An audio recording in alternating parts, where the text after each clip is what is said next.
Back in the old days, highway maintenance was a real gang operation.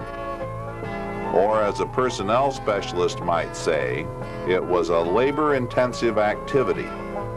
What that means is most of the work was done with hand tools and lots of hands.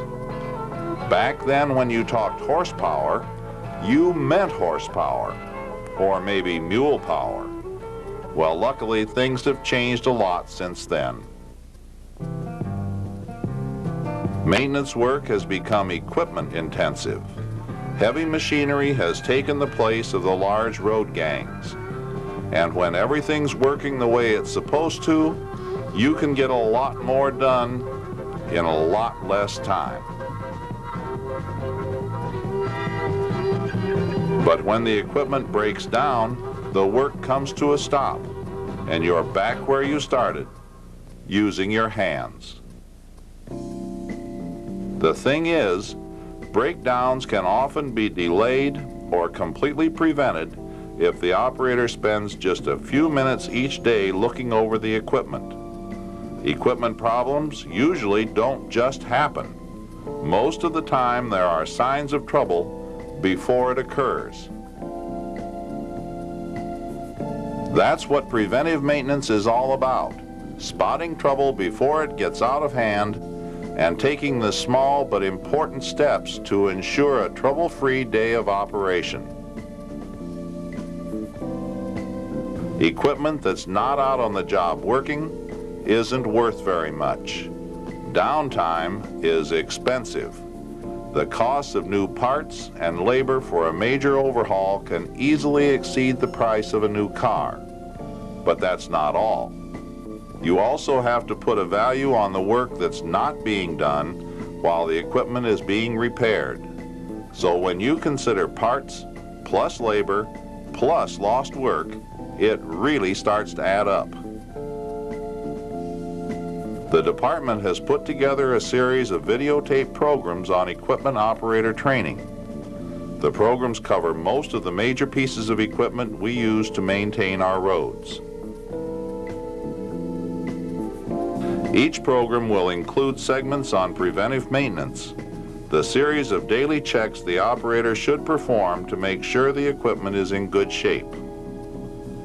Now you might wonder, what does daily maintenance have to do with equipment operation? In a word, everything. You see, there's a world of difference between someone who can operate equipment and someone who can just drive it. An operator is someone who knows the equipment, not only how to use it, but also how to take care of it. That doesn't mean you have to be a mechanic. You just have to know what to look for. And you know most of that already. Let's say you were going to pack up your car and go on a cross-country trip.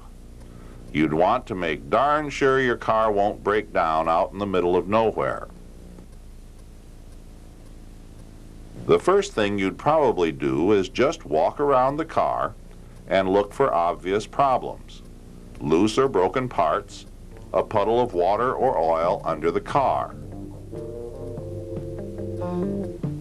Then you'd check your tires. Look for uneven tread wear and cuts on the sidewalls. Keeping your tires at the recommended pressure makes them last longer, and it gives you more control when you're driving. You'd want to make sure all your lights are working: headlights, turn signals, and tail lights. Look for burned out bulbs or broken lenses.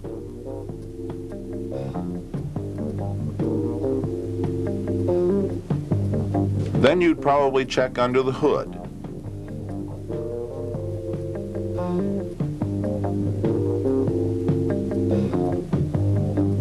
Take a good look. Try to spot any leaks or broken parts. The first thing most people think of under the hood is the engine oil. Now, we all know that you can ruin the engine if you don't have enough oil, but contaminated oil can be just as bad. So if the oil's really dirty, schedule an oil change.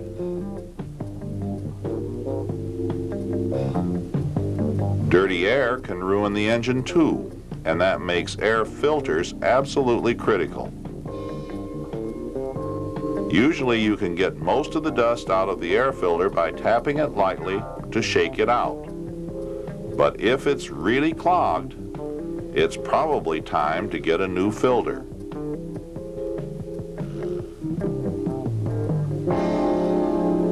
While you have the filter off, you can check around the carburetor for leaky fuel lines and loose clamps.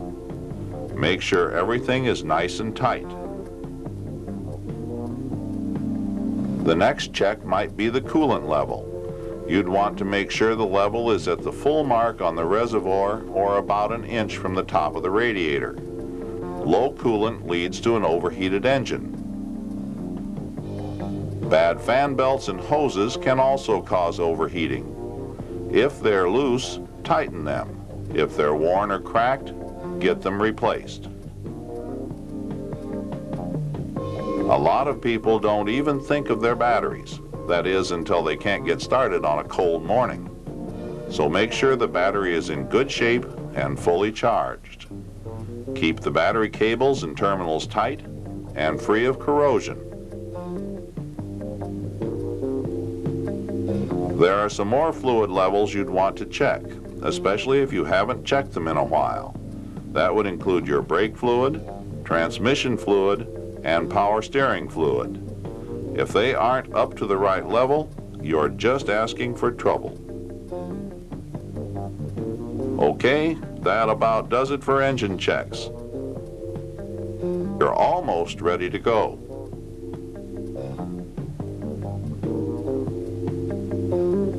But before you do, make sure you can see clearly all around. That means adjusting your mirrors and cleaning your windshield. A dirty windshield is both aggravating and dangerous. One more thing to check, the fuel. Fill it up soon unless you like walking. And before you leave, I hope you'd fasten your seatbelt. Nothing adds more to your safety than the few seconds it takes to buckle up.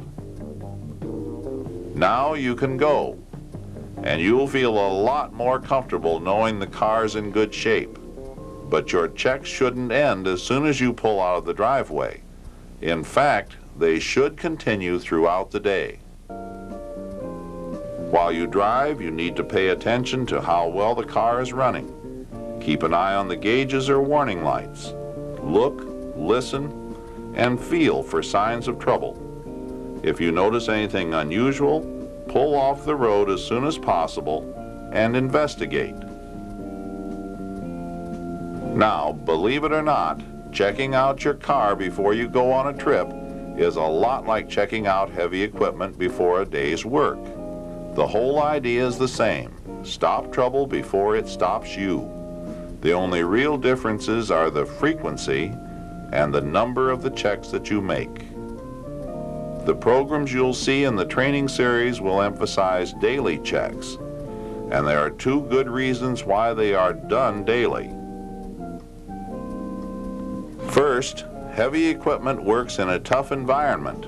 Rough terrain, dusty air, and heavy workloads put a strain on heavy equipment that would destroy a car in no time. Now the second reason. When you are assigned to a piece of equipment, you probably won't know if or when these checks have been made. Let's say your car has been leaking oil. You're aware of it because you use the car every day, but you'll often have no idea who has operated the equipment last. And if it breaks down while you're on it, you're the one who'll have to explain. So that's why you should look over the equipment every day. And for the most part, that's all you have to do. Look.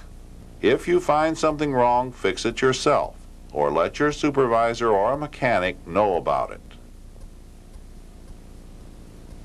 Now for the number of checks. We'll use a front-end loader as an example. The checks you'd make on the loader are pretty much the same as those we've covered on the car. First, the walk-around. looking for obvious problems. Then engine checks, fluid levels, air filter, belts and hoses.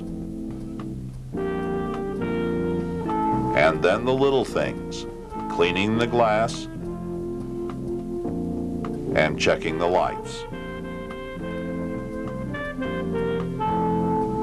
During the day you have running checks, watching the gauges, listening for unusual noises. And when trouble occurs, you stop working and investigate. Whenever you stop for a break, take a few minutes to look over the equipment. Try to spot problems before you get back to work. Don't get me wrong, there are some differences. Greasing, for example. Heavy equipment works hard, usually in a lot of dust. So it's necessary to do some greasing every day, but only the parts that get the most wear. You don't do a whole lube job every day. Another difference is hydraulics. On loaders, the hydraulic system controls the steering and the movements of the boom and bucket. Without hydraulics, the loader is just about useless. But all you really need to do to keep the hydraulic system working is make sure you've got enough hydraulic oil in the tank and check the hydraulic lines for leaks. It really is that simple. Check the level and look for leaks. There is one last difference I should mention. When you go to park the loader at the end of the day, you should let it idle a few minutes to cool down gradually. Shutting off a hot diesel engine immediately after working can damage it. And that's it. Except for a few things, preventive maintenance on a loader is about the same as checking out your car. You just have to do it more often. And you know, just like cars, heavy equipment will vary from one manufacturer to the next. So it's always a good idea to read the operator's manual before you get on any machine that's new to you.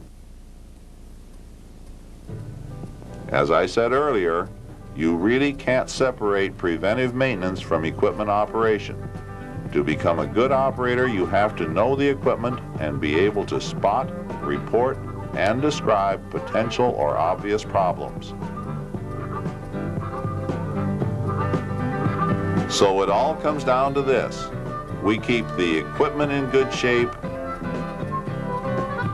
to keep the roads in good shape, to keep the traffic rolling.